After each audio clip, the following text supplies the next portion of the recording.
지난번에는 그 숫자를 통해서 하나님이 가르쳐 주시는 오묘한 진리를 공부하면서 우리가 배운 숫자가 1, 하나였습니다. 여러분, 하나는 나눌 수 없는 숫자예요. 그것은 통일, 그것을 의미하고요. 단일함, 이런 것을 의미합니다. 오늘은 두 번째로 둘 혹은 2라고 하는 숫자를 공부하게 되는데요.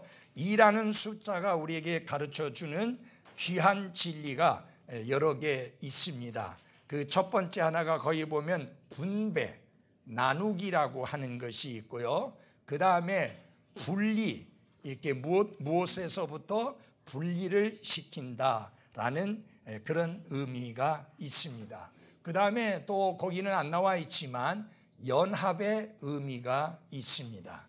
자, 우리가 창세기 2장에서 한번 찾아보도록 하겠습니다.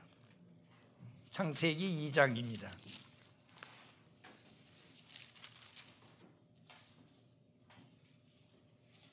창세기 2장 23절입니다.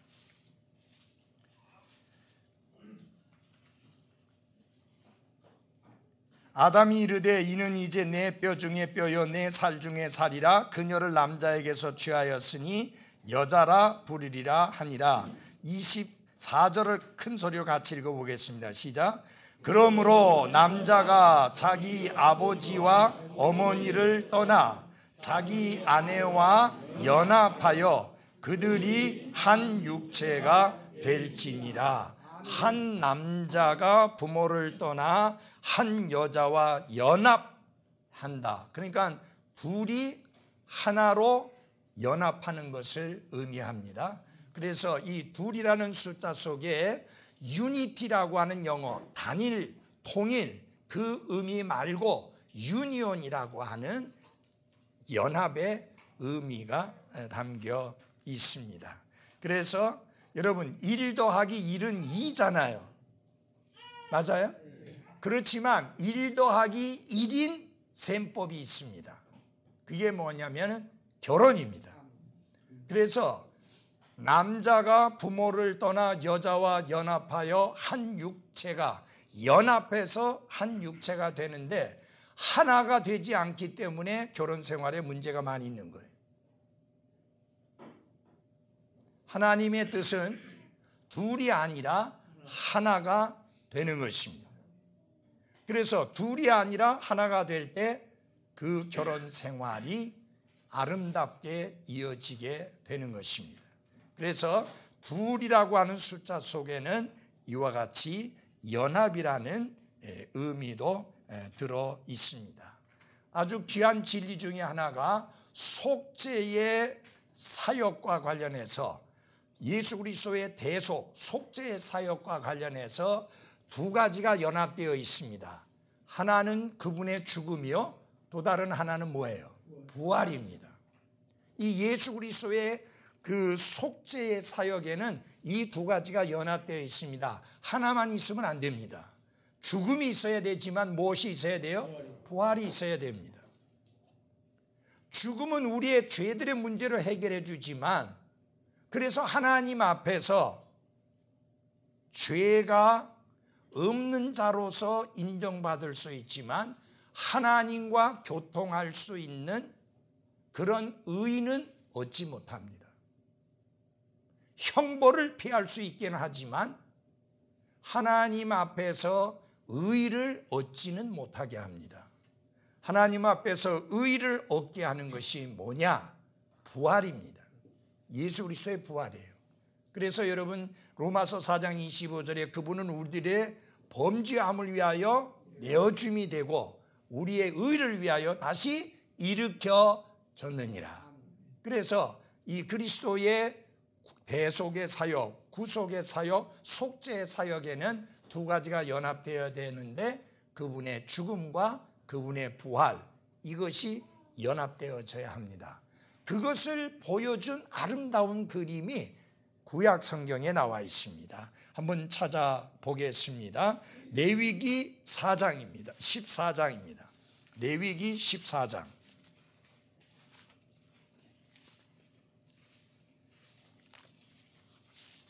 이 레위기 14장에 나와 있는 내용을 통해서 하나님께서 예수 그리스도의 속죄의 사역 속에는 죽음과 부활이 연합되어 있음을 확실하게 보여주고 있습니다.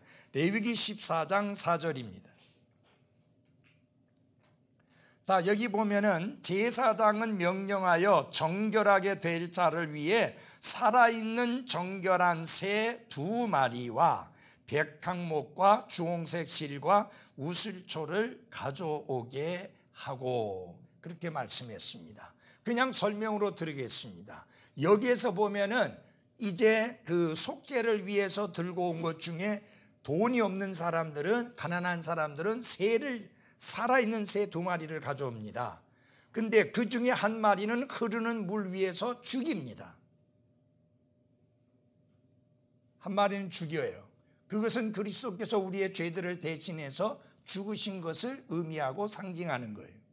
그것만으로 끝나는 게 아니에요. 한 마리의 새는 그 죽은 새의 피를 그 살아있는 새 위에 묻혀서 그 다음에 그 새를 날려보냅니다. 부활의 의미예요.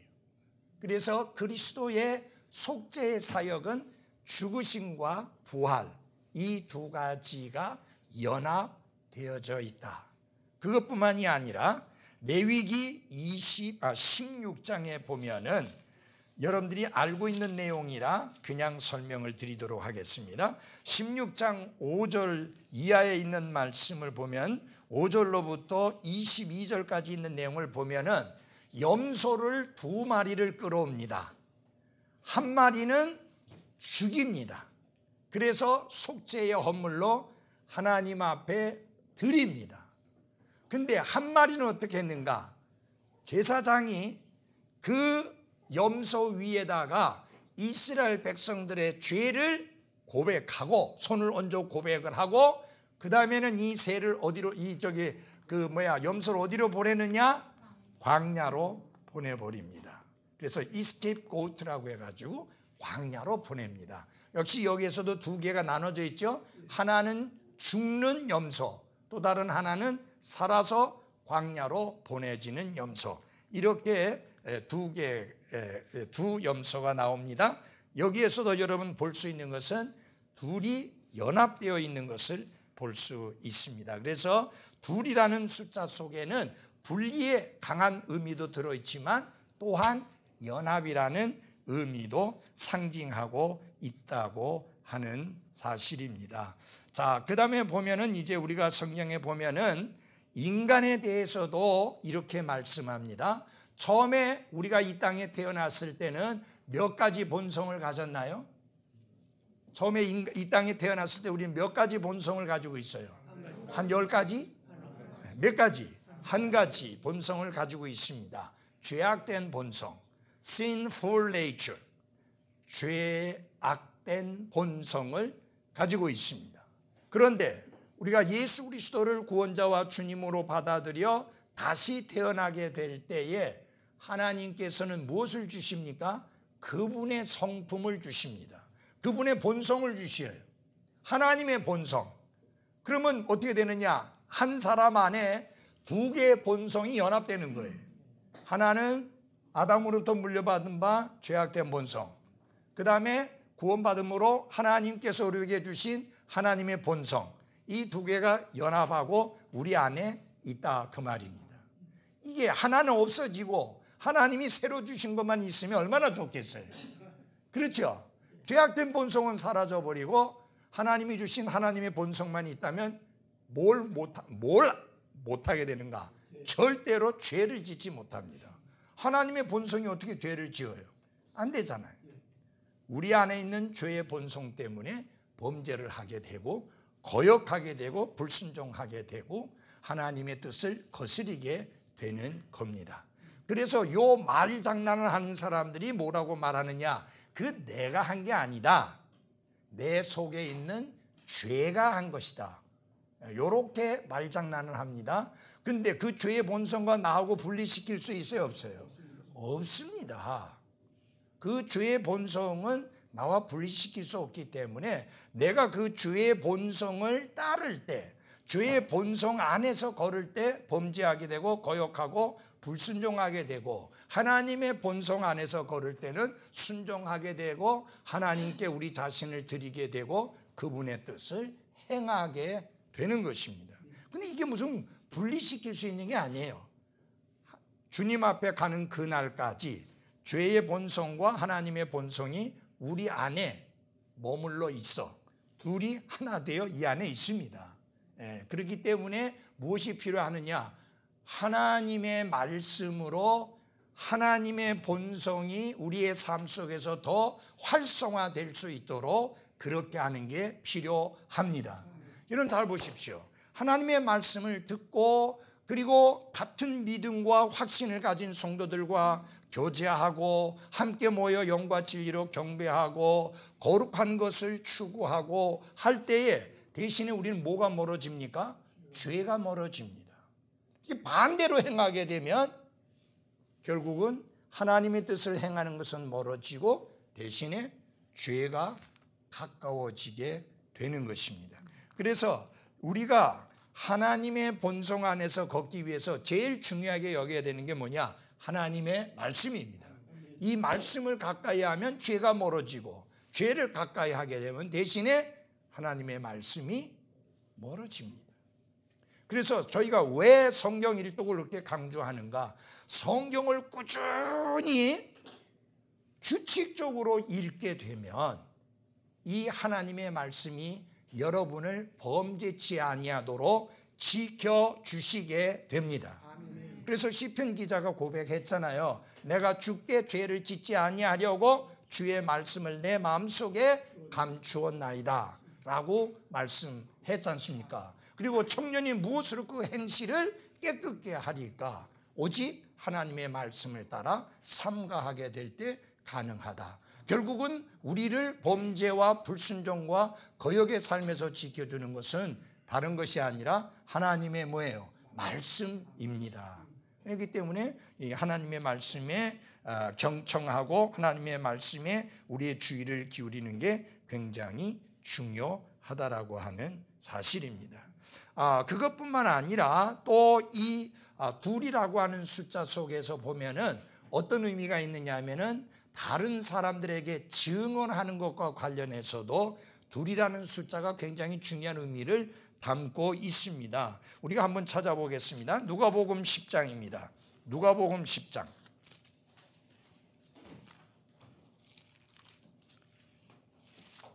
누가복음 10장 1절입니다.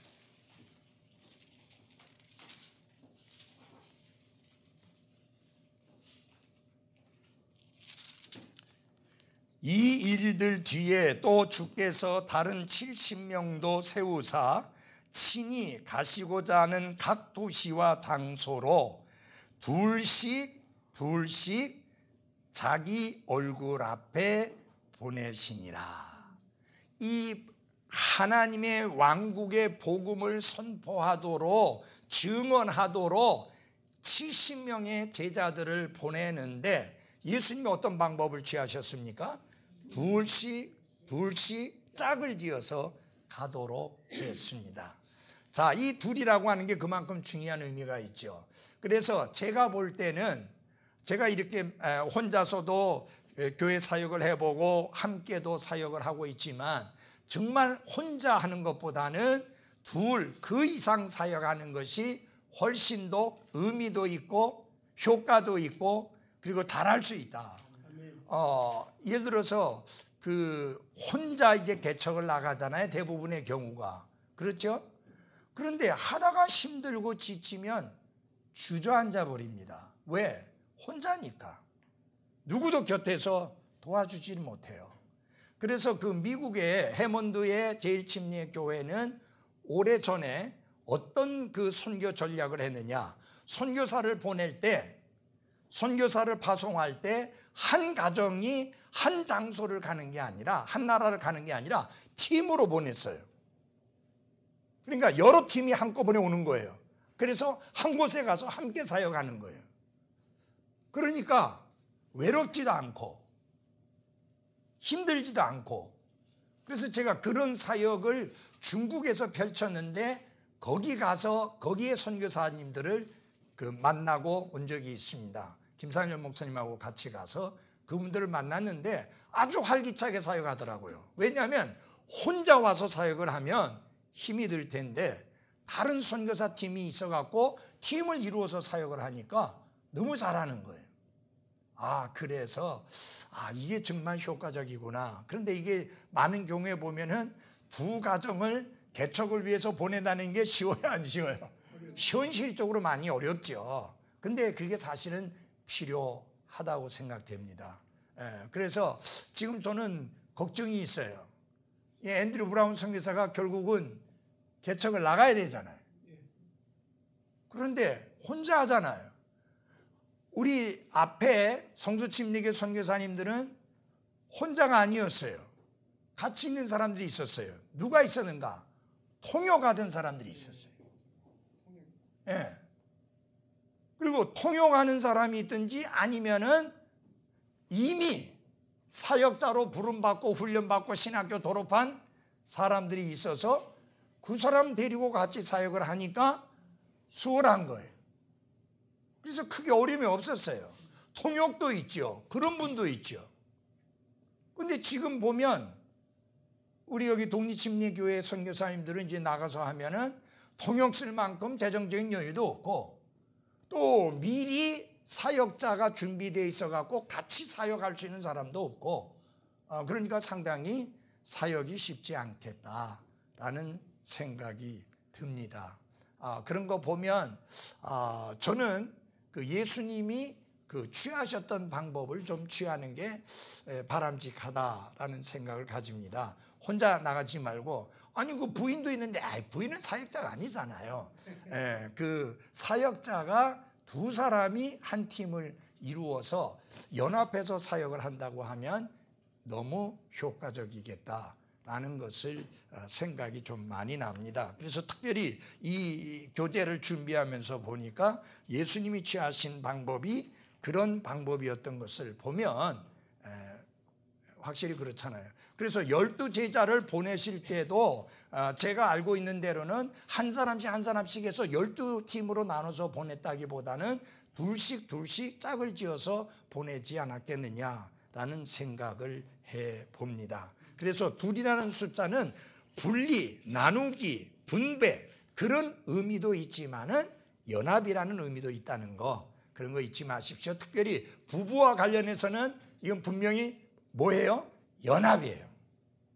맞아요? 이 연합이 안 이루어지면 안 됩니다.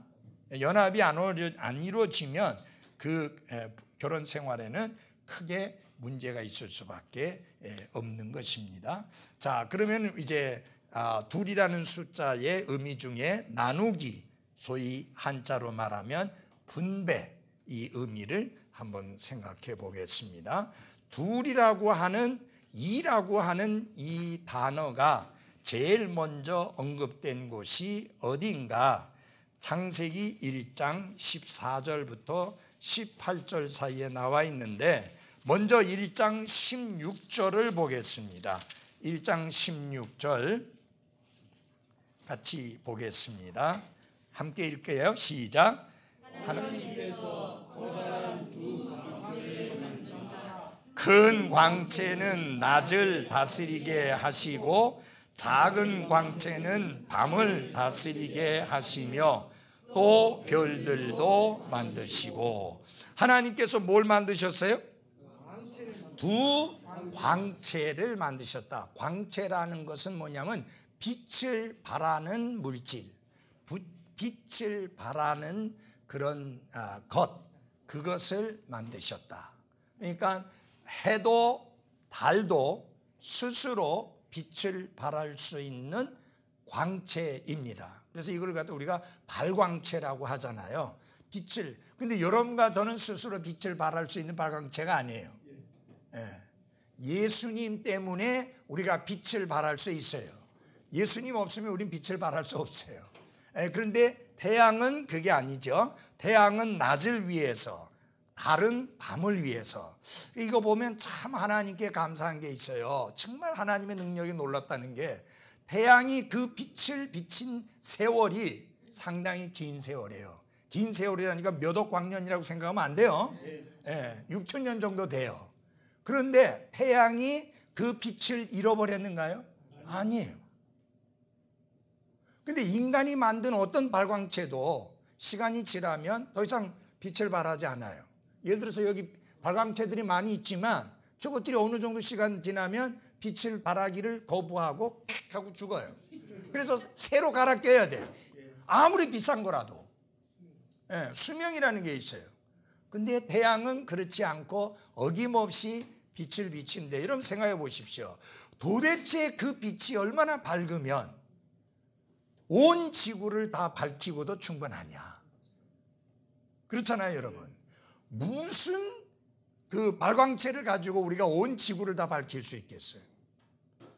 그거 보면 정말 하나님의 솜씨와 권능이 놀랍습니다. 근데 그걸 갖다 막 연구하고 설계도 그리고 막 이래가지고 한 번 실패하고 두 번 실패하고 드디어 마침내 태양을 만든 게 아니라 말씀 한마디로 그냥 바로 창조하신 권능의 하나님이십니다. 그분의 말씀에 권능이 있어요. 그분이 입으로 말씀하신 그 말씀에 권능인 것처럼 똑같이 그분의 기록된 말씀도 권능이 있습니다. 살아있기 때문에. 그래서 달도 마찬가지잖아요. 여러분, 밤에 너무 밝으면 안 되잖아요.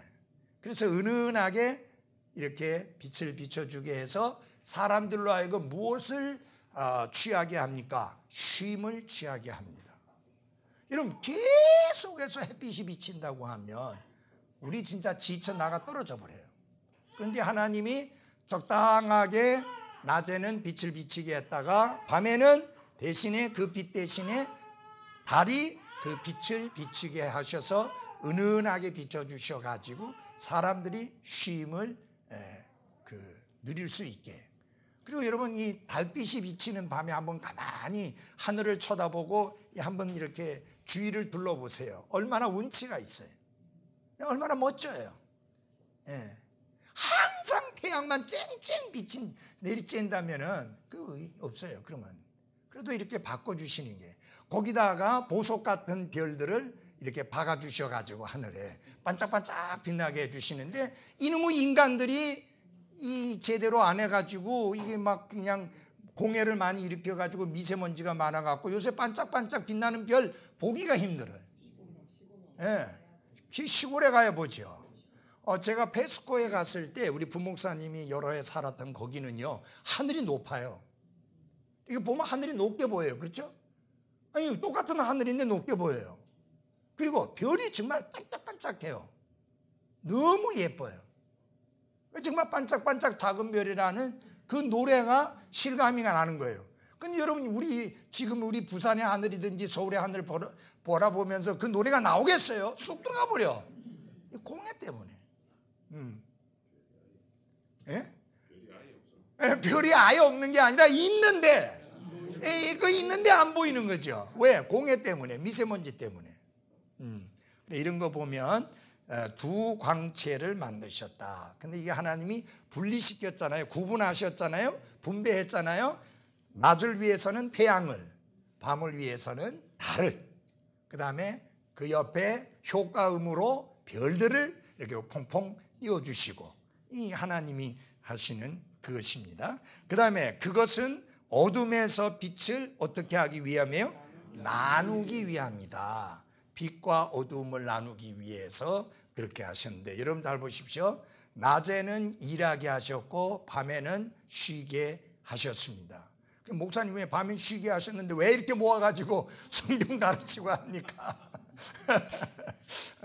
그런데 여러분, 8시부터 집에 가서 자면 안 되잖아요.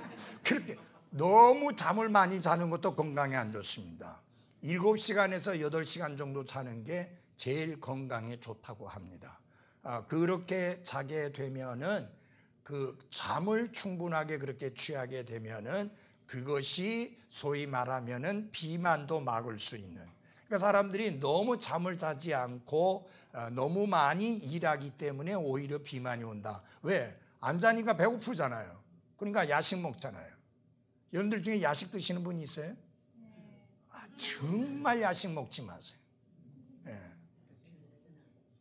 정말 그거 아주, 그거는 진짜 고약한 거예요. 예. 정말 야식 먹지 마세요. 우리 목사님들도 이제 친교회라고 뭐 이렇게 전국친교회 모여가지고 보면 밤에 이놈은 그 주체 교회가 밤에 그냥 야식을 집어넣어줘요.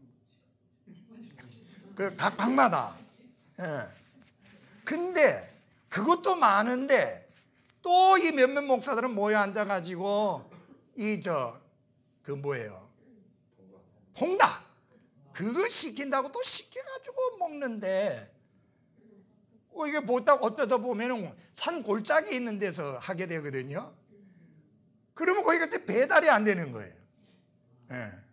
그러면 또 젊은 목사 보고 자네가 갔다 와. 아니 그래 제발 좀 그래 하지 말고 그냥 자자. 근데 자, 그 다음에 창세기 1장 6절 8절을 보면은 창조의 둘째 날에 하나님께서 물들을 뭐하기 위해서? 나누기 위해 뭘 만드셨어요? 궁창을 만드셨어요. 그래서 궁창 위에 물과 궁창 아래의 물로 분배를 하신 거예요. 나누신 거예요. 분배를 하신 거예요. 그래서 여러분 생각 이렇게 하셔야 됩니다. 지금 보면요, 아주 그 몇천 미터, 고도 몇천 미터 이상 되는 산 꼭대기 정상에 가보면은 조개 껍질 같은 것이 발견되고, 그 해변에서 발견할 수 있는 그런 것들이 거기서 발견되는 거예요. 그게 노아의 홍수 때. 그러면 한번 잘 들어보세요. 그러면 누가 거기다 갖다 놨겠어요? 아니죠. 그럼 무엇을 해주는 거냐? 노아 홍수 때 보면은요, 물이 온 지면을 덮었어요. 근데 여러분 한번 생각해 보십시오. 40일 동안 밤낮 비가 내린다고 온 지면을 덮을 정도로, 다시 말하면 히말라야 산이 8,000m가 넘는데 거기까지 차고 넘쳐서 다 덮일 정도로 절대 그렇게 비가 많이 못 옵니다. 그렇게 올 수가 없어요. 두 가지 때문에 가능한 거예요. 성경에 보니까 하늘의 창문을 열었다 하나님이. 예? 다시 말하면 궁창 위의 물과 궁창 아래 물로 나눴는데 궁창을 확 열어버리니까 위에 있는 물이 그대로 쏟아지고, 그것만으로 끝난 게 아니라 밑에 있는 샘이 터져 올라오니까 그것이 가능해지는 거예요. 그리고 노아 홍수는 부정할 수 없는 고고학적인 증거들과 현실적으로 눈에 보이는 증거들이 많이 있습니다. 부정할 수가 없습니다. 지금 그 터키 영토 안에 있는 아라랏산에, 지금 이 아라랏산이 터키 영토에 있습니다. 거기는 1년 내내 눈이 내리는 곳입니다. 그러니까, 그리고 절대 녹지가 않아요. 1년 내내 있는 곳이에요. 그런데 많은 성경 보고학자들이 그 노아의 방주를 가까이 접근해서 그것을 보기 위해서 접근을 하다가 다들 포기했습니다. 가까이 갈 수 없는, 그 헨리 모리스 박사라고 창조 과학계의 국제회장을 지내신, 지금도 미국 회장인 것 같은데, 그분 동생이 고고학자인데 거기 가까이 갔다가 사람의 손을 대지 않고 뭐가 탁 쳐가지고 거의 죽을 뻔한 상황 속에서 돌아오고 나서는 다시는 시도를 하지 않는다는 거예요. 그래서 하나님이 감히 범접하지 못하게 한 것을 내가 그렇게 범접하려고 하다가 당했다. 그래서 안 합니다. 여러분, 요새 보면 별의별 것 다 찾아내잖아요, 여러분. 그죠? 근데 분명히 거기에 있는데 아무도 거기에 사진 찍어 가는 것은 위에서 찍는다든지 그런 식이지, 바로 안에서도 사진 찍었던데 그거 다 가짜예요. 그건 다 가짜예요. 예, 안에 찍었다가 어떤 사람은 뭐 조각 뜯어 왔다는, 다 가짜입니다. 하나님이 범접하지 못하게 막습니다. 예. 그래서 이게 우리가 보는 것은 뭐냐면 궁창 위의 물과 궁창 아래의 물로 분배를 하셨고, 결국은 그 노아 홍수 때에 그렇게 하늘에 창을 열고 물을 쏟아 부으시고 밑에 샘을 터뜨려서 하기 때문에 그것이 가능했었고, 그 다음에 이제 그때 이후로 많은 사람들이 이야기하는 게 뭐냐면 오존층이 파괴되어서 자외선의 피해를 직접 입게 되었다라고 하는 거죠. 근데 여러분, 황인종인 것을 감사하세요. 뭐 내 피부가 뭐 검어서 뭐 허옇지 않아서 웃기는 소리 하지 마세요. 여러분, 미국 사람들은요 제일 많은 것 중에 하나가 뭔지 아세요? 피부암이에요. 피부가 워낙. 근데 흑인들은 그걸 바를 필요도 없답니다. 자외선 차단제, 선크림 바를 필요가 없다는 거예요. 선블락 크림 바를 필요가 없대요. 안 들어간대. 그거 자외선 안 들어간대. 그럼 모기도 잘 못 물어요. 안 돼. 예. 그러니까 그 피부들이 달라요, 우리하고. 그러니까 여러분, 그들이 피부가 검다고 놀리지 말아요. 그들에게는 또 그런 장점이 있어요.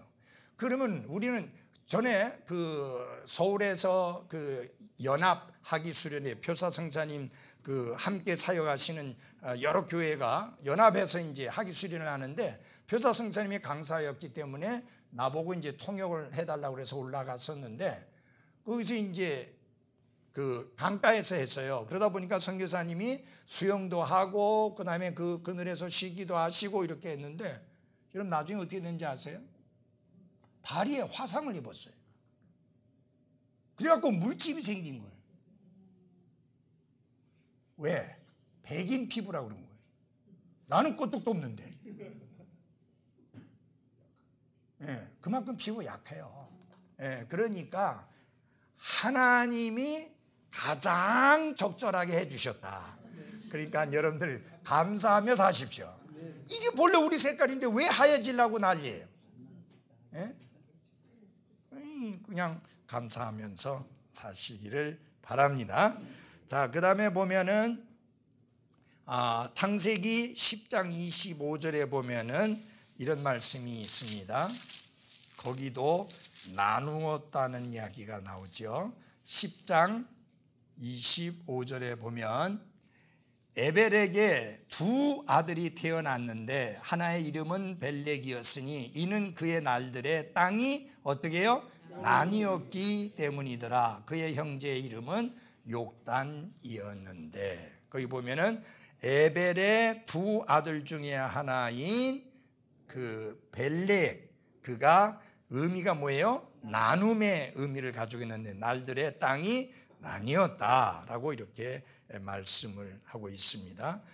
그 다음에 에스겔서 37장 21절에서 24절의 예언의 말씀을 보면은 분열된 두 왕국들이 회복될 것을 내다보고 있습니다. 자, 여러분이 알다시피 이스라엘은 두 왕국으로 나눠져 있었죠. 이스라엘 북왕국하고 유다 남왕국하고 두 개의 왕국으로 나누어져 있었습니다. 마치 우리가 북한과 남한으로 나누어졌는데, 여러분 북한과 남한은 두 개의 왕국이에요. 두 개의 나라예요. 맞아요? 예, 저기는 저기대로 나라고 우리는 우리대로 나라예요. 그런데 여기 이스라엘도 마찬가지로 북쪽과 남쪽이 나눠져 있었는데 북쪽의 왕국을 북왕국이라 하고 남쪽의 왕국을 남왕국이라고 하는데 유다 남왕국, 그 다음에 이스라엘 북왕국이라 그렇게 이야기를 합니다. 그렇게 나누어졌었는데 이 두 왕국들이 하나로 회복된 적이 한 번도 없어요, 아직까지.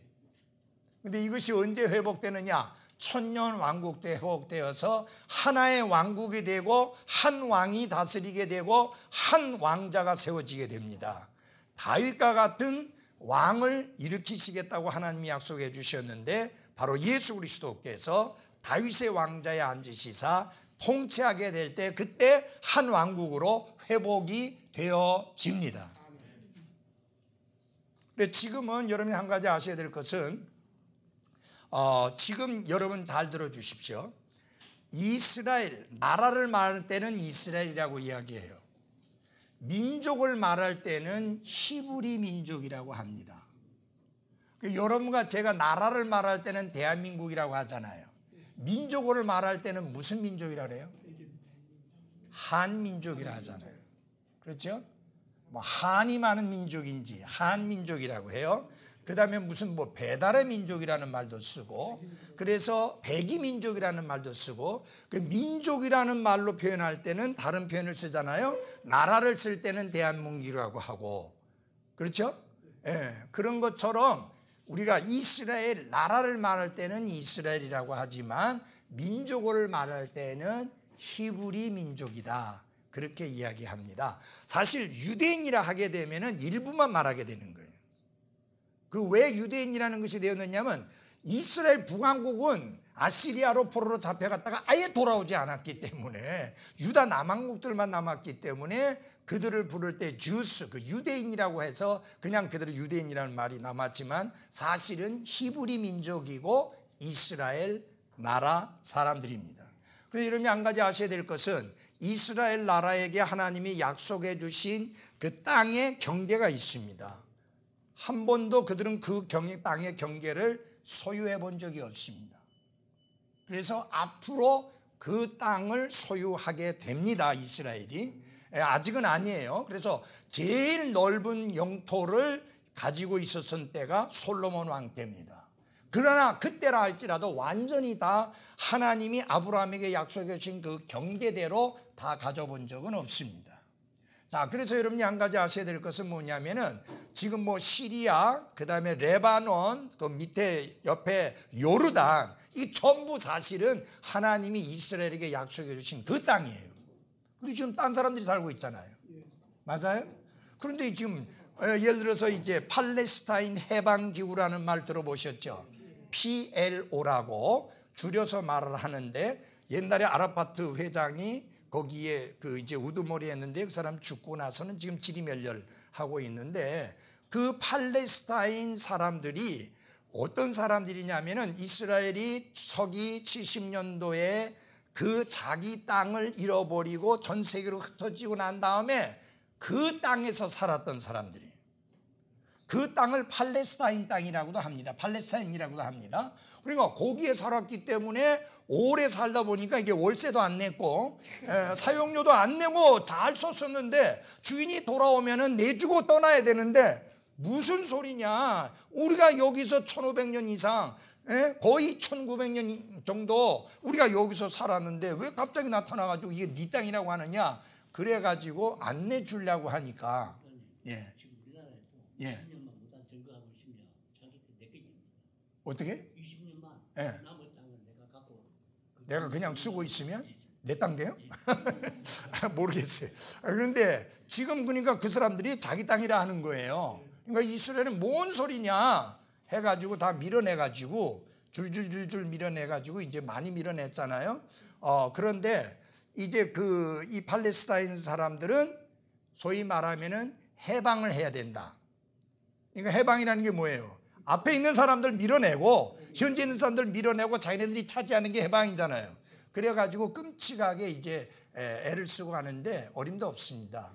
그 벤구리온 장군이 이스라엘 땅을 다시 그 일부지만 차지하고 난 다음에 무슨 말을 했느냐, 사자가 자기가 움킨 것을 빼앗길 수 있을지언정 이스라엘은 결코 이 땅을 빼앗기지 아니한다, 그런 유명한 말을 했습니다. 그리고 실제로 이스라엘은 뺏긴 적도 없고 절대 이제는 뺏기지 않습니다. 여리고에 가면은, 여리고는 팔레스타인 사람들이 중심적으로 살고 있습니다. 그래서 거기 보면은 자기네들 자치지역이 있는데, 문제는 자기네들의 자치지역에서는 말하자면은 이제 그걸 위해서 이제 치안 유지를 위해서 자체 경찰은 둡니다. 그것까지는 이스라엘이 허락해요. 대신에 군대는 없어요. 군대는 허용하지 않습니다. 그리고 보니까 탱크를 바로 이 팔레스타인 사람들이 살고 있는 그 방향을 향하여 쫙 이렇게 펼쳐놨습니다. 만약에 엉뚱한 짓 하면 바로 탱크 밀고 들어갈 수 있도록 해놨습니다. 그들에게는 그런 무기들이 없습니다.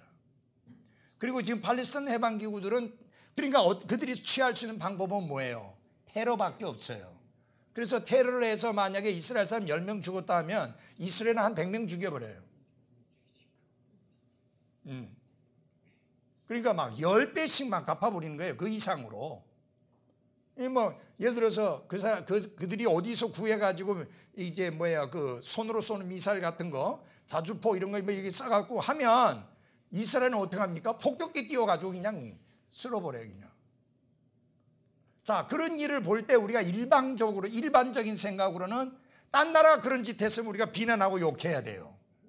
그러나 이스라엘이 그렇게 하면 우리 그리스도인들은 전적으로 이스라엘 편에 서야 합니다.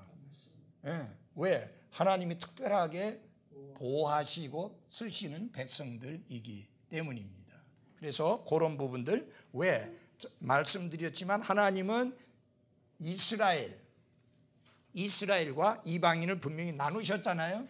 지금은 그리스도 예수님 안에서 교회를 이루면서 하나의 몸을 이루지만은 분명히 본래는 이방인과 유대인으로 하나님이 나누신 것을 이렇게 구분하신 것을 분명히 알 수가 있습니다. 그 다음에 하나님의 말씀은 두 언약으로 나뉘어져 있습니다. 두 언약이 뭐죠? 구약과 신약인데, 구약을 이렇게 우리가 이 테스트먼트라고 하는 이것은 상속 언약이라고 이렇게 이야기를 하지요. 자, 그런데 여러분 우리가 여기서 생각해 볼 수 있는 게 뭐냐면, 첫째는 율법은 흠이 있고, 둘째 은혜는 더 나은 것이다, 이렇게 했는데, 여러분 율법이 흠이 있다는 말을 오해하지 마시기를 바랍니다. 자, 우리 보십시오. 로마서 7장을 보시기 바랍니다. 로마서 7장입니다. 로마서 7장. 로마서 7장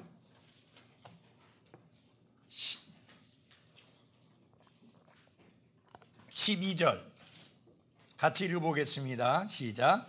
그런즉 율법도 거룩하고 명령도 거룩하며 의롭고 선하도다, 이렇게 말씀을 했습니다. 여러분 잘 보십시오. 율법은 분명히 의롭고 거룩하고 선하다고 했기 때문에 결국 율법 자체는 뭐예요? 흠이 없는 거예요. 그런데 문제는 율법이 그렇게 완벽한데 한 가지 못하는 게 있어요. 죄인을 구원하는 것을 못해요. 예. 그가 구원받아야 될 죄인이라는 것은 보여주고 알려주고 폭로하고 드러내주는 일은 할 수 있지만 죄인을 구원할 수 없어요. 그런 의미에서 흠이 있다라는 표현을 사용한 것입니다. 그런데 은혜는 더 나은 것이라고 말하는 이유가 무엇이냐? 은혜는요, 이제 어떤 죄인도 용서받고 구원받고 하나님의 자녀가 되는 놀라운 복을 얻게 하는 능력이 있습니다. 그래서 더 나은 것이다 라는 표현을 사용하게 되는 것입니다. 그래서 여러분 이 구약에, 그런데 여러분 구약의 언약은 주로 어디에 집중되어 있어요? 이스라엘과 집중되어 있습니다. 이스라엘과 관련되어 있어요. 자, 그래서 여러분들이 구약 성경 읽어보시게 되면은 이방인에 관한 내용이 조금씩 나오지만 항상 갓다리로만 나옵니다. 그래서 이렇게 표현할 수 있어요. 예를 들어서 그 영화를 제작하는 데 있어서 주연이 있고 조연이 있잖아요. 이방인들은 조연도 못 돼요. 그럼 어떤 역할이냐? 엑스트라라는 거 있죠. 그냥 5,000원 받고 그 얼굴만 그냥 한번 찍히고 끝나는 거.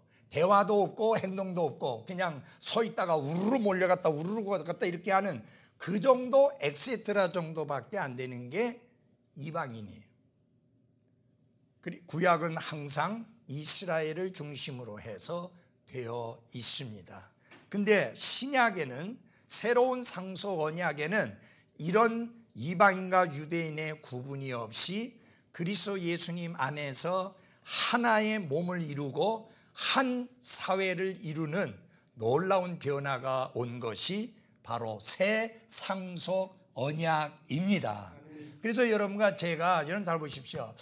참 이제 우리 자매님들은 조선시대에 태어나지 아니하고 지금 태어난 거 정말 감사해야 돼요. 이 자매님도 아멘 안 하네. 안 올라가다 우리 세대 안테나고 맞게 되네. 예. 그리고 왜냐하면은 여러분이 조선시대에 태어났다고 하면은 참 복음을 들을 수 있는 기회도 없었고, 그때는 남녀 구별이 너무 심해가지고, 여러분 처음에요 교회가 모였을 때 어떻게 했느냐면은 여자와 남자 자리가 완전히 달랐고요. 그 다음에 이 중간에 휘장이 쳐져 있었어요. 예. 그리고 목사는 설교를 할 때 여자 쪽 안 쳐다보고 남자 쪽만 쳐다보고 설교했어요. 여러분 그 시대에 복음을 들고 온 침례교회 선교사가 여러분 물을 뿌리는 것도 아니고 그 아녀자들을 물속에 푹 담그는 침례를 행한다고 할 때 그 반발이 얼마나 거셌겠는지 여러분 생각해 보십시오. 예. 그래서 침례교회가 처음 선교를 시작할 때부터 많은 난관에 부딪혔죠. 이건 비단 우리나라에 복음을 들고 왔을 때만 그런 게 아니라 딴 나라에 가서도 마찬가지입니다. 예를 들어서 어떤 나라에는 여자에게 일체 손을 못 대게 하는 나라도 있는데 이 목사가 침례를 베풀려고 하면 손을 안 댈 수가 없잖아요. 이거 얼마나 힘들겠어요. 그러면은 여러분 그럼에도 불구하고 값을 지불하며 성경이 가르치는 대로 그대로 순종하며 말씀을 지켜온 사람들이 침례 성도라는 사실을 잊지 말기를 바랍니다. 예. 우리 이춘옥 자매님이 지금 굉장히 힘든 항암 치료를 받고 있는데 지난번에 침례 받을 때 그 앞에 금요일 날 치료를 받고 나온 입장이에요. 몸이 참 안 좋은 상황인데 그래도 침례를 순종하고 나서 그 전보다 더 밝아졌어요. 너무 기쁘고 즐겁대요. 너무 감사하다고. 예. 그 처음에 왔을 때는 얼굴 표정이 굳어가지고 말 붙이기조차 힘들었었는데 지금은 너무너무 표정이 밝고 그래요. 오늘 성경 공부 시간에 못 온다고 오늘 또 이 항암 치료 받으러 들어가는 거예요. 그러면서 뭐라고 말하냐면은 그렇지만 제 마음은 그 성경 공부 시간에 있습니다. 이 얼마나 이 참 복된 이야기인지. 그래서 저희 교회 와가지고 말씀을 통해서 성경이 무엇을 가르치고 있고 어떻게 가르치고 있는지를 하나하나 배워가면서 너무 기뻐하고 너무 감사하는 거예요. 예를 들어서 전에 우리 부목사님이 주일 오후에 그 하나님의 집, 성전 이런 것에 관련해서 설교를 했잖아요. 제가 그리고 끝나고 난 다음에 그러면 대한민국의 성전이 어디 있느냐 하면서 성전에 대한 설명을 했는데 그 설명을 듣고 나서 집에 가면서 뭐라고 했느냐면 목사님 이제 이 뭔가 제대로 안 됐던 것이 확 해결됐습니다. 이 성전에 대해서 이 교회에서는 성전 소리 들어오다가 그게 잘못됐다는 것을 깨닫고 오늘 모든 게 깨끗하게 정리정돈이 돼서 너무너무 감사합니다 하면서 아주 진짜 해맑은 미소를 보이면서 이렇게 갔습니다. 그게 뭐냐? 진리를 발견할 때 나타나는 아름다운 모습입니다. 예. 이 말씀을 깨닫게 될 때 말씀을 발견하고 기뻐하는 그런 모습이죠. 자, 그 다음에 마지막 하나만 더 하겠습니다. 하나님께서 보시기에 두 부류의 사람들이 있습니다. 이 세상에서는 어떻게 사람들을 분류하는가요? 있는 사람과 없는 사람, 배운 사람과 못 배운 사람, 그죠? 예? 맞아요? 권력이 있는 사람과 또 권력이 없는 사람 이런 식으로 분류를 합니다마는 하나님은 그렇게 분류하지 않습니다. 하나님은 구원받은 사람들과 그 다음에 어떻게 잃어버린 사람들로 구분을 합니다. 이 미국의 목사님들이 설교 중에 아주 많이 사용하는 단어 중에 하나가 lost라고 하는 잃어버렸다는 단어를 참 많이 씁니다. 구원받지 않은 사람은 잃어버린 사람입니다. 그래서 그 잃어버린 것과 관련해서 누가복음 그 15장에 나오는 내용을 보면은 세 가지 예수님의 비유가 나오죠. 그 첫 번째 비유가 뭐냐면은 그 잃어버린 그 드라크마에 관한 비유죠. 드라크마. 예. 그다음에 양의 비유. 세 가지가 있는데 여러분 잘 보십시오. 양은 잃어버려졌는데 잃어버린 상황이 됨으로 말미암아 어떤 상황이 되느냐? 위험하게 됐습니다. 그래서 잃어버려졌다는 것은 위험하다는 겁니다. 양이 목자를 떠나 잃어버렸다는 것은, 그래서 방황하고 있다는 것은 굉장히 위험합니다. 왜냐하면 양은 2m 앞도 제대로 보지 못합니다. 귀는 2km 밖에서도 목자의 음성을 분별할 수 있지만 눈이 발달이 안 돼가지고 2m 앞조차도 제대로 보지 못합니다. 그래서 양은 보고 가는 게 아니라 듣고 가는 거예요. 듣고 행동하는 거예요. 여러분과 우리의 믿음의 생활하고 똑같잖아요. 우리는 하나님의 말씀을 듣고 하나님의 말씀을 따라 살아갑니다. 눈으로 보는 것을 따라 사는 사람들이 아니에요. 예, 그러니까 위험한 거예요. 양은 잃어버렸다는 게 위험하다는 거예요. 두 번째, 드라크마는 위험하진 않아요. 어딘가 있어요. 근데 그 가치를 상실한 거예요. 여러분 생각해 보십시오. 여러분이 어떤 귀한 것을 가지고 있었는데 잃어버렸다 그 말이에요. 그것도 딴 데서 잃어버린 게 아니라 집안에서 잃어버렸어. 어딘가 있을 터인데 못 찾잖아요. 그러니까 뭐예요? 그 가치가 제대로 활용되지 못하는 거예요. 드라크마가 얼마나 귀한 거냐? 결혼을 할 때 10개 드라크마를 줍니다. 그래서 이걸 여기다 띠처럼 이렇게 하고 있는데, 이 여인이 다른 외간 남자와 부정을 저질렀을 때 이 드라크마를 뽑아서 하나를 주는 거예요. 그러니까 이게 하나가 없다는 말은 어떤 의미냐면은 내가 부정한 여인이라는 의미요. 내가 무슨 짓을 했다는 말이에요. 부정한 짓을 했다는 이야기예요. 그러니까 어떻게 해야 돼요? 남편이 오기 전에 빨리 찾아야지. 지금 남편이 오면 이 숫자를 셀 텐데 얼마나 그 마음이 초조하고 다급하고 그런 마음이겠어요. 위험하진 않아요. 어느 구석인가 있는데 가치를 상실한 거예요. 본래 가치가 있는 건데 그 가치가 의미를 못 드러내는 거죠. 그 다음에 세 번째, 잃어버린 아들. 관계 단절이에요. 잃어버렸다는 말은 결국 관계가 단절되어 있다는 거죠. 뭐 아버지하고 아들하고 사실은 뭐 호적에서 파낸 건 아니에요. 그런데 뭐 저기 멀리 나가 있어서 관계가 단절되어 있잖아요. 그래서 이 세 가지 잃어버린 것에 대한 비유를 보면은 잃어버렸다는 것은 한마디로 말해서 비참한 거예요. 그래서 우리가 lost people, 잃어버린 사람들이라고 할 때 그것은 무엇을 의미하는 거냐? 비참한 사람이라는 의미를 담고 있는 겁니다.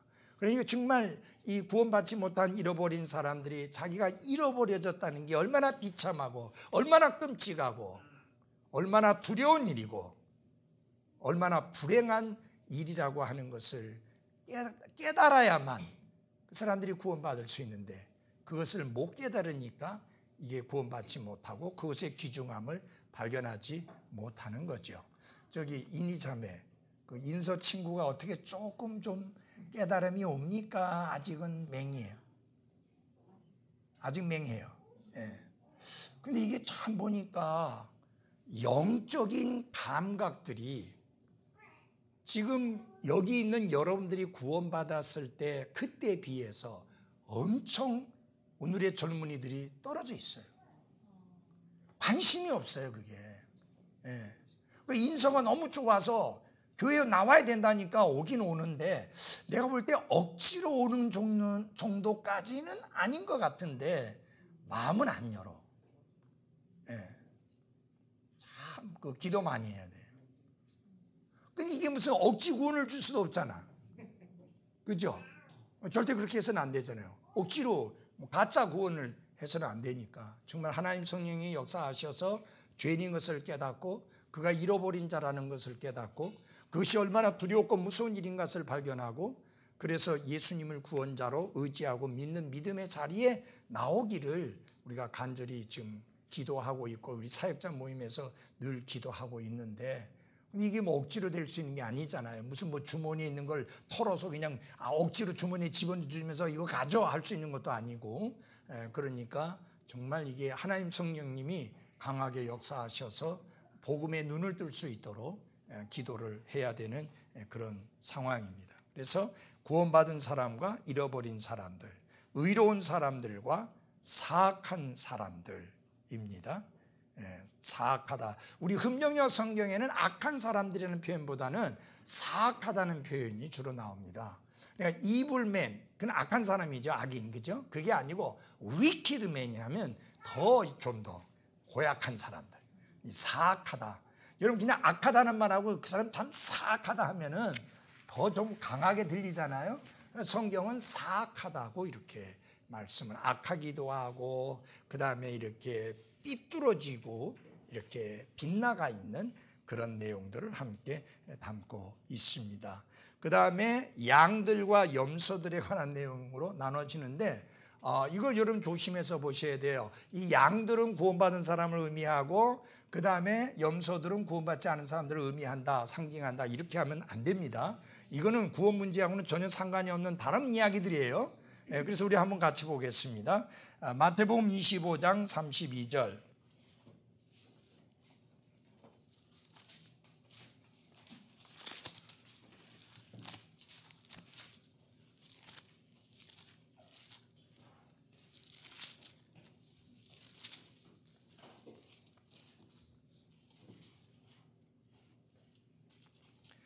모든 민족들을 자기 앞에 모으고, 여기서 보면 모든 뭐라고 그랬어요? 민족들을 자기 앞에 모으고 목자가 염소들로부터 자기 양들을 갈라내듯 그들을 일일이 뭐한다? 분리한다. 그래서 2라는 숫자가 분리의 의미를 가지고 있다고 했죠. 이게 분리를 합니다. 무엇과 무엇을? 양과 염소를. 이것은 민족들의 심판을 말합니다.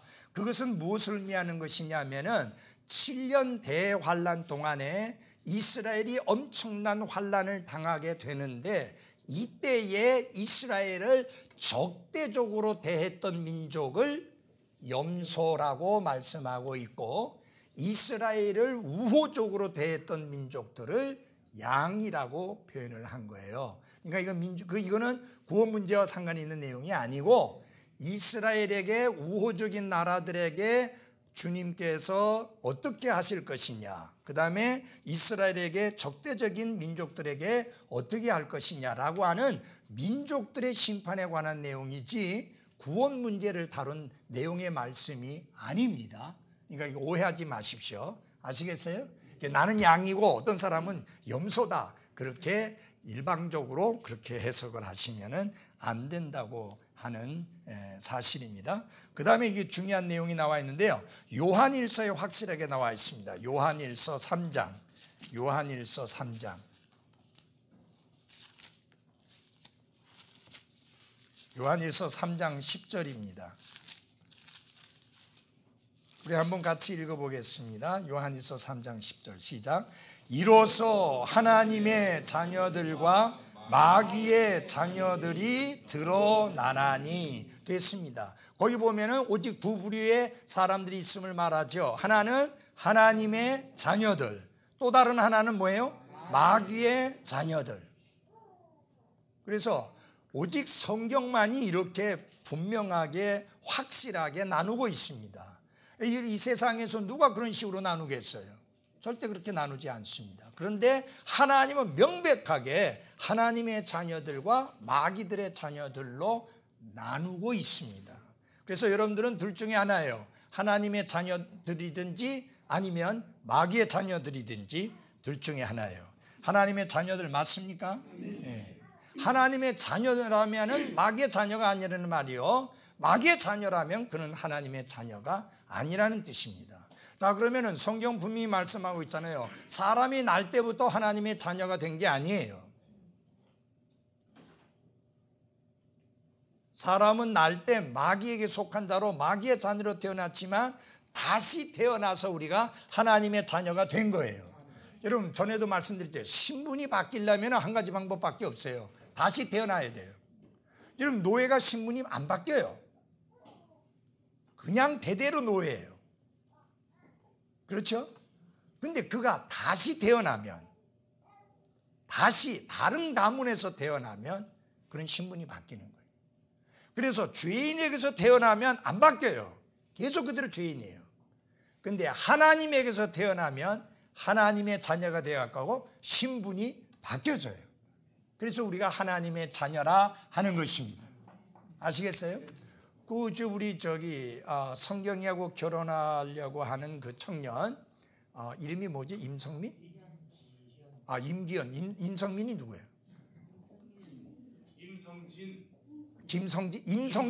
임성진이가 그쪽이지. 예. 임기현? 예, 임기현 그 청년이 그 중학교 때인가 복음을 듣고 예수님을 구원자로 받아들여 구원받고 기뻐하고 좋아했는데, 이렇게 이제 전도사님이나 교회 사람들하고 이야기하는 중에 지가 구원받았다고 하니까 막 주워박은 거예요.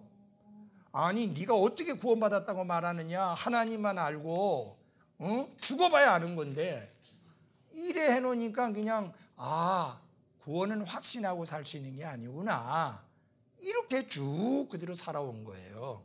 그래서 지난 주간에 우리 전도사님하고 긴 시간 상담을 했고, 그 다음에 이제 우리 장인이 될 장선호 형제님이 새벽 2시까지 계속 상담을 하는 가운데, 그때 자기가 예수님을 구원자로 받아들인 게 확실하고, 그 다음에 그때 구원받은 게 분명하고, 지금은 구원받은 것을 확신할 수 있다고 하는 사실에 이제 감사하고 분명한 확신 속에 이제 들어가게 되었습니다. 그래서 이제 형제로서 결혼식을 내가 주례할 수 있게 돼서 감사하고 다행이에요.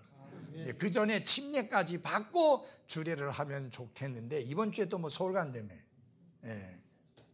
그래서 가능하면 좀 침례까지 순종하고 했으면 좋겠는데, 그게 아니라도 이게 정말 구원받은 구원의 확신을 가진 형제로서 주례를 할 수 있게 돼서 너무 감사합니다.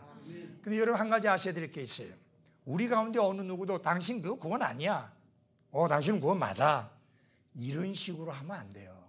우리가 누군데 감히 그렇게 해요. 우리는 분명히 그 사람이 구원받았다고 말할 때 구원받았다고 하는 근거가 어디에 있는가. 예를 들어서 나는 어려서부터 교회를 다니기 때문에 구원받았다고 생각합니다. 그러면 그건 엉터리니까 그거는 다시 말씀을 통해서 구원받도록 도와줘야 되고 다르게 이렇게 해야 되는데, 문제는 내가 마음대로 그 사람의 행동이나 말을 듣고 함부로 판단해서 구원받았느니 못 받았느니 하는 식의 판단을 해서는 안 됩니다. 지난 수요일날 우리 앤드류 선교사가 아주 좋은 말을 했어요. 5명에게 자기가 복음을 전했는데, 그들이 분명히 그 자리에서 예수님을 구원자로 주님으로 받아들이는 결단을 했는데 뭐라고 말을 했어요? 그들이 진정으로 구원받았는지 안 받았는지는 하나님만이 아신다. 그러나 개인적으로는 내 앞에서 분명히 그들이 개인적으로 구원자와 주님으로 받아들였다. 이게 우리가 할 수 있는 건 그것뿐이에요. 예수님을 구원자로 소개하고 그분을 구원자로 받아들이라고, 그러면 구원을 받는다고 소개하는 것까지, 거기까지만 할 수 있어요. 아내라도 남편이라도 자식이라도 부모라도 우리는 그 이상 할 수 없습니다. 그러면 그가 거짓으로 했으면 그의 구원도 거짓이에요. 그가 참으로 했으면 그의 구원이 참이에요. 그런데 그가 거짓으로 했는지 참으로 했는지는 이제 물론 생활을 통해서 나타나는 열매들을 보고 우리가 열매로 그 나무를 알지니 라는 말씀 때문에 우리가 그 열매로 인해서 좀 강하게 할 수는 있지만은, 그렇지만 여러분, 열매도 그렇습니다. 그 열매가 얼마 동안 지속돼야 돼요? 얼마 동안 지속되어야지 우리가 구원받은 사람이라고 말할 수 있는 거예요. 여러분, 예를 들어서 그 사람이 10년 동안 그 아름다운 열매를 잘 보였는데 그 이후에는 아니다. 그러면은 어찌 된 거예요? 그렇게 할 수는 없어요, 우리가. 그래서 우리가 그건 그렇게 판단하는 게 아니고 정말 우리가 해야 할 일은 참된 구원의 은혜의 복음을 확실하게 전해주는 거예요. 그리고 그 복음을 받아들이도록 하는 것이 여러분과 제가 해야 할 일입니다. 예. 그래서 우리가 이 성경을 보면요, 이렇게 나누는 이런 경우를 많이 보는데 예수님의 비유 말씀에도 두 아들에 관한 말씀이 나오죠. 그 예수님이 말씀하신 내용 중에 둘에 대한 내용이 참 많이 나옵니다.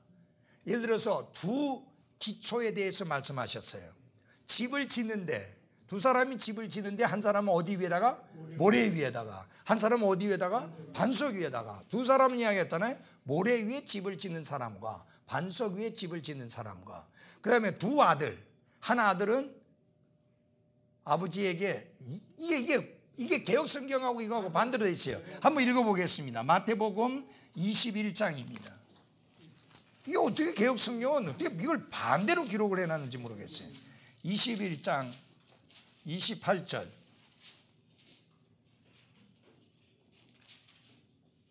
제가 읽어드리겠습니다. 그러나 너희는 어떻게 생각하느냐? 어떤 사람에게 두 아들이 있었는데 그가 첫째에게 가서 이르되 아들아 오늘 내 포도원에 가서 일하라 하니 그가 응답하여 이르되 가지 아니하겠나이다 하고는 그 뒤에 뜻을 돌이켜서 갔고 그가 둘째에게 가서 또 그와 같이 말하매 그가 응답하여 이르되 아버지여 가겠나이다 하고는 가지 아니하였느니라. 이게 개혁성경은 거꾸로 돼 있어요.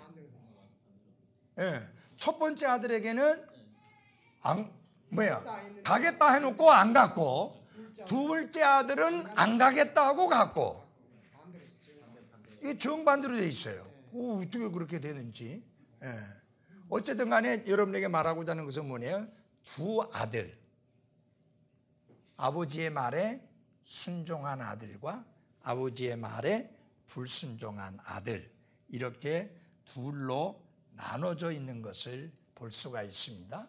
또 예수님의 비유의 말씀에 보면 두 아들이 있는데 작은 아들이 먼 나라에 가가지고 탕자가 돼서 다 허비하고 이제 아버지께 회개하고 돌아오는 모습이 나오죠. 그 다음에 큰 아들은 이런 달 보십시오. 큰 아들은 그렇게 탕자로 살지 않았어요. 그런데 어떻게 보면 큰 아들이 더 고약해. 그 큰 아들은 자기 의에 빠진 사람이에요. 나는 아버지를 거역한 적이 없습니다. 그리고 저 창녀들하고 아버지의 재산을 낭비한 적도 없습니다. 그런데 왜 그렇게 살아왔던 저 아들이 돌아오니까 그렇게 환대를 해줍니까? 나 도대체 그런 아버지하고 상대 못하겠습니다. 나 집에 안 들어갑니다. 그래서 제일 무서운 게 뭐냐면 교회 안에 있는 이 탕자예요. 이 교회 안에 있는 큰아들이 문제예요. 여러분 절대 이 교회 안에 있는 큰아들처럼 하지 마십시오. 죄인이 회개하고 돌아온 우리는 기뻐해야 합니다. 판단하지 마십시오.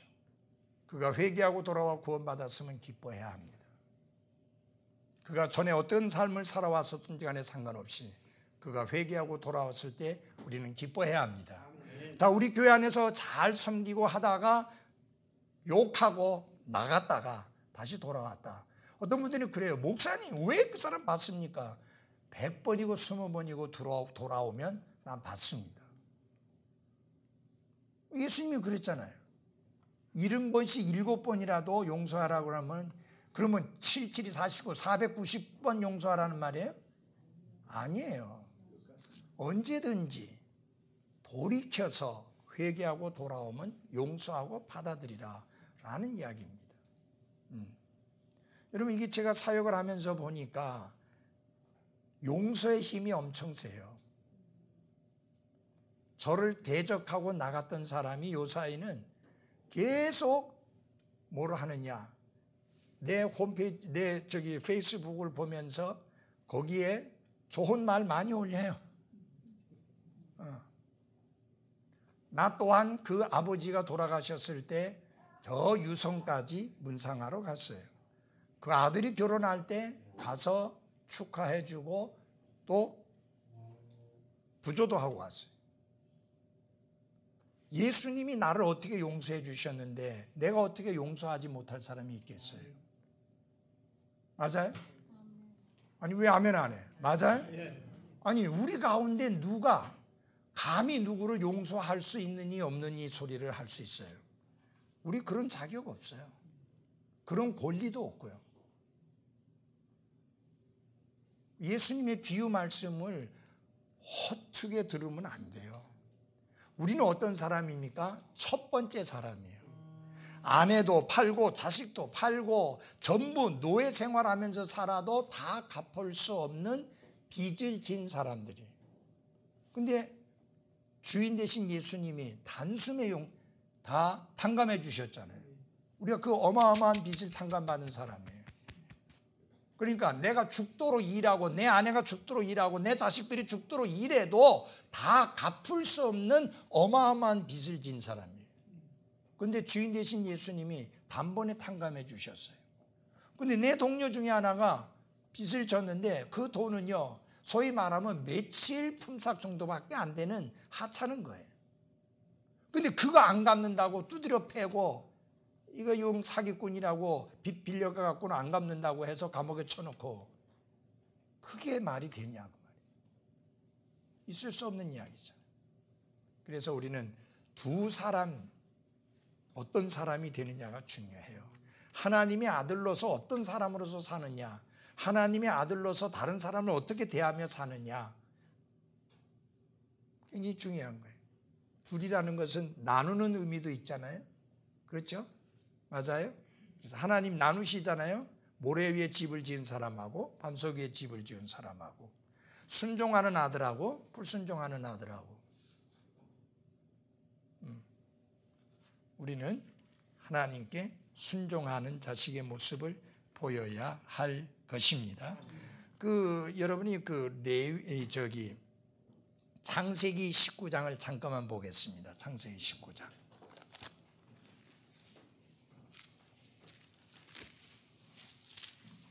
창세기 19장 우선 1절 보면은 저녁 때에 두 천사가 소돔에 이르렀는데 거기 보니까 두 천사가 나오죠. 맞아요? 예, 그 다음에 4절에 보면은 그러나 그들이 눕기 전에 그 도시의 남자들 곧 소돔의 남자들이 즉 늙은이와 젊은이든 사방에서 나온 모든 사람들 거기 보면은 늙은이와 젊은이 또 이렇게 구분되어 나옵니다. 8절을 보면요. 이제 보라 내게 남자를 알지 않은 두 딸이 있노라. 두 딸이 나옵니다. 그 다음에 11절에 보면은 작은 자든 큰 자든 작은 자도 있고 큰 자도 있음을 보게 됩니다. 17절에 보면은 그 남자들이 그들을 밖으로 데리고 나간 뒤에 그가 이르되 내 생명을 건지기 위해 도피하라. 이는 너는 네 뒤를 돌아보거나 이 온 평야에 머무르지 말고 산으로 도피하라. 네가 소멸될까 염려하노라 하니. 거기서도 보면 계속 이렇게 구분하는 것을 보게 됩니다. 그래서 창세기 이 19장만큼 이렇게 구분하는 내용으로 가득 차 넘쳐 있는 장이 잘 없어요. 이 창세기 19장이 특별히 그런 것들로 많이 넘쳐나고 있습니다. 천국과 지옥 분명히 나누어지죠. 빛과 어두움 분명히 나누어지죠. 예수 그리스도와 사탄 분명히 나누어지죠. 하나님과 우상 분명히 나누어지잖아요. 그리고 의인과 죄인 분명히 나누어집니다. 그래서 여러분과 제가 의인인 이유는 하나님께서 우리를 의롭다라고 칭해 주셨기 때문입니다. 우린 본래 사악한 자들이었어요. 그런데 예수 그리스도의 의를 힘입는 순간 하나님이 우리를 의롭다라고 칭해 주셨기 때문에 우리가 의인의 대열에 서게 된 겁니다. 그래서 여러분 잘 보십시오. 천국과 지옥 분명히 있잖아요. 사망과 생명 분명히 있잖아요. 어둠과 빛이 있죠. 이 분명히 이 구분을 보게 될 때에 마침내 그리스도께서 다시 오시게 될 때에 공중으로 채어 올라갈 사람과 그대로 남을 사람 분명히 구분이 되죠. 맞아요? 그래서 성경은 처음부터 그렇게 구분을 합니다. 하늘 위의 물과 하늘 아래의 물, 빛과 어두움, 그리고 태양과 달 이렇게 구분하는 것을 볼 수 있는데 지금도 마찬가지예요. 빛에 속한 자와 어둠에 속한 자, 하나님의 자녀와 마귀의 자녀 분명히 구분을 합니다. 그래서 여러분들이 빛에 속한 자요, 하나님의 자녀요, 천국 백성이요, 그리고 생명을 가진 자라고 하면 그렇지 않은 사람과 다른 모습, 다른 생활, 다른 언어, 다른 태도로 살아가야 할 것입니다. 우리가 이 둘이라는 숫자를 배움에 있어서 중요한 건 그거예요. 하나님이 이렇게 구분하신다고 볼 때 나는 이쪽에 속했다고 하면은 이쪽에 속한 사람들하고는 달라야 되는 게 맞습니까? 예, 달라야 됩니다. 여러분 제가 내일 이번 주일날 설교할 내용 중에 아브람이 이집트로 내려가면서 자기 아내를 누이라고 말하라고 하니까 결국 파로아가 그를 끌고 가잖아요. 궁으로 데려가잖아요. 맞아요? 그런데 하나님이 개입하셔가지고 사라를 지켜주셔서 이제 끔찍한 일을 당하지 않고 나오게 되는데 이 나오면서 파로아가 아브라함을 붙잡고 엄청난 야단을 칩니다. 진짜 네가 왜 이렇게 했느냐, 네가 어찌하여 이렇게 했느냐. 여러분 그 말은 누가 들어야 돼요? 파로아가 들어야지 왜 아브라함이 들어야 돼요? 결국 그 무슨 말을 말하는 거예요? 아브라함이 불신자 앞에 좋은 간증을 보이지 못했다는 이야기입니다. 불신자들이 우리를 지켜보고 있습니다. 우리는 좋은 간증을 보여야 될 필요가 있습니다. 그것이 이 둘이라는 숫자를 배우면서 우리 마음속에 새겨야 될 중요한 교훈 중에 하나입니다. 왜? 하나님이 구분하시는 하나님이시기 때문입니다. 기도합시다.